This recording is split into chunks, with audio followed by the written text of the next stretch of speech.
सोचिए, एक तरफ एक ऐसी कहानी है जो रातों की नींद उड़ा दे और दूसरी तरफ एक ऐसा गाना जो बच्चों को मीठी नींद सुला दे। सुनने में तो लगता है कि ये तो बिल्कुल अलग-अलग दुनियाएं हैं, है ना? पर क्या हो अगर मैं कहूं कि इन दोनों को चलाने वाला इंजन एक ही है? एक तरफ हमारे पास है ओडिशा के एक गांव की एक सच्ची दिल दहला देने वाली घटना। एक परिवार जिसे परेशान कर रही हैं अनजानी आवाजें, अजीब परछाइयां और एक ऐसा खौफ जो उनका पीछा ही नहीं छोड़ रहा। यहां सब कुछ अनप्रेडिक्टेबल है, बेचैन कर देने वाला। और फिर दूसरी तरफ है बच्चों का वो फेवरेट गाना, एक बस जिसके पहिए हमेशा की तरह प्रेडिक्टेबल तरीके से गोल गोल घूमते हैं। यहाँ हर चीज तय है, सेफ है और बार बार दोहराई जाती है। तो सवाल ये है कि इन दो जमीन आसमान जैसी कहानियों के बीच क्या कोई सीक्रेट कनेक्शन हो सकता है? तो चलिए एक काम करते हैं, इन दोनों को ना आमने सामने रखकर देखते हैं। मरून फाइल्स का एक ही मकसद है, डर पैदा करना। इसकी दुनिया भरी है अनएक्सपेक्टेड घटनाओं से। दूसरी तरफ कोकोमेलन का मकसद है सुकून देना, कंफर्ट देना, जहां हर शब्द, हर धुन पहले से पता होती है। ये तो मतलब बिल्कुल ऑपोजिट है ना?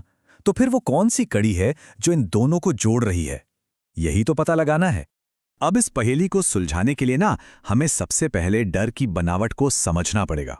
तो चलिए मरून फाइल्स के इस कहानी को थोड़ा डाइसेक्ट करते हैं, इसके पुर्जे अलग करके देखते हैं।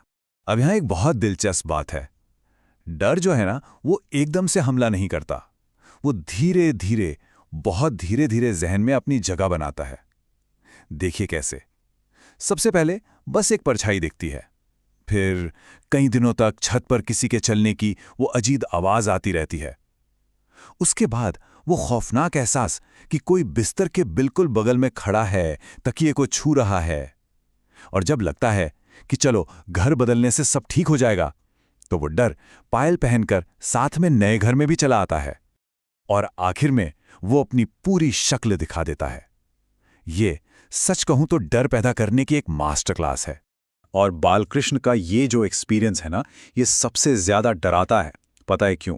क्योंकि ये सिर्फ देखने या सुनने तक ही सीमित नहीं है। ये एक तरह से पर्सनल स्पेस का वायलेशन है।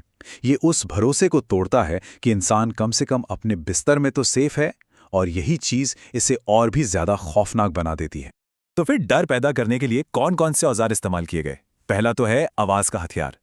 वो छड़ी की ठक ठक जैसी अनजानी आवाजें जो दिमाग को सिग्नल देती हैं कि कुछ बहुत गलत है।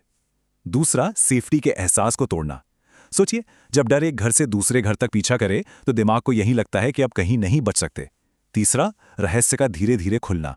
परछाई से आवाज और फिर आवाज से पूरी शक्ल।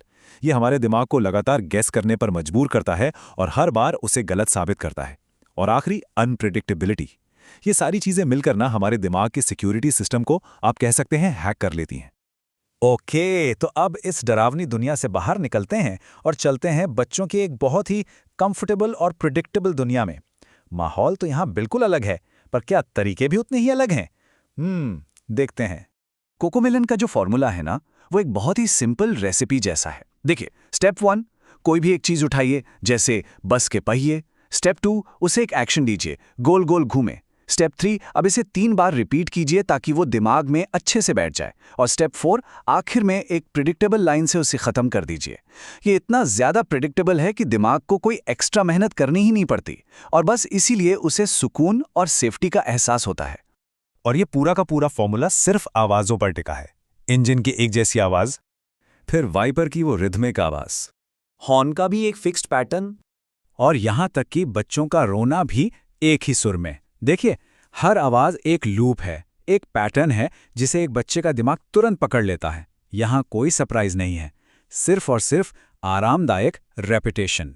तो अब देखिए, एक तरफ हमारे पास है डर जो पैटर्न को तोड़ने से पैदा हो रहा है, और दूसरी तरफ है सुकून जो पैटर्न बनाने से मिल रहा है। तो फिर इन दोनों को जोड़ने वाली वो अदृश्य कड़ी आखिर है क्या?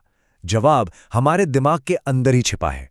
इस चीज को कहते हैं प्रेडिक्टिव प्रोसेसिंग। इसको ऐसे समझिए, मान लीजिए कोई सीढ़ियां उतर रहा है और उसे लगता है कि एक और सीढ़ी बाकी है, पर वो होती नहीं है। एक पल के लिए झटका लगता है ना? वो झटका इसलिए लगता है क्योंकि दिमाग की जो भविष्यवाणी थी वो गलत हो गई। हमारा दिमाग असल में 24 घंटे यही काम करता है। वो लगातार अनुमान लगाता है कि आगे क्या होने वाला है। जब उसका अनुमान सही निकलता है तो हमें सुकून मिलता है, और जब गलत निकलता है तो बेचैनी या डर महसूस होता है। और ये स्लाइड ये सब कुछ एक साथ जोड़ देती है।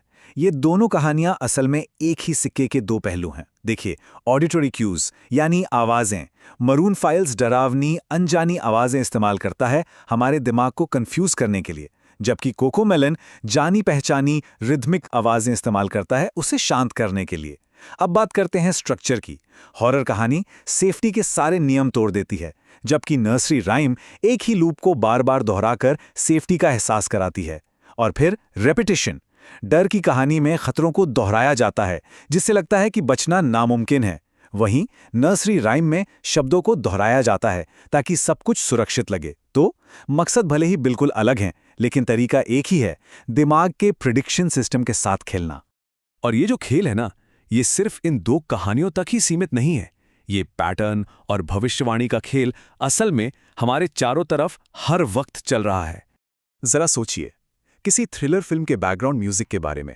वो कैसे धीरे धीरे टेंशन बढ़ाकर हमें आने वाले खतरे के लिए तैयार करता है। या फिर किसी ऐड का जिंगल जो बार बार दोहराए जाने की वजह से दिमाग में ऐसा बैठता है कि निकलता ही नहीं। गाइडेड मेडिटेशन में भी तो यही होता है। एक शांत और रिदमिक आवाज हमारी सांसों को एक पैटर्न में ले आती है। ये सभी चीजें असल में हमारे दिमाग को एक खास तरीके से महसूस कराने के लिए ही तो डिजाइन की गई हैं। तो कुल मिला के बात सिर्फ दो बहुत ही बेसिक चीजों पर आके रुकती है, पैटर्न और आवाज। ये वो दो धागे हैं जिनसे कहानी बनाने वाले हमारी भावनाओं की पूरी दुनिया बुन देते हैं, चाहे वो दुनिया डर की हो या फिर सुकून की। तो अगली बार जब कोई गाना जुबान पर चढ़ जाए और उतरने का नाम ना ले, या फिर कोई कहानी सुनकर रोंगटे खड़े हो जाएं, तो जरा सोचिएगा कि असल में तार कौन खींच रहा है। कहानी हमें चला रही है या फिर हमारे दिमाग के प्रेडिक्शन सिस्टम को कोई और कंट्रोल कर रहा है।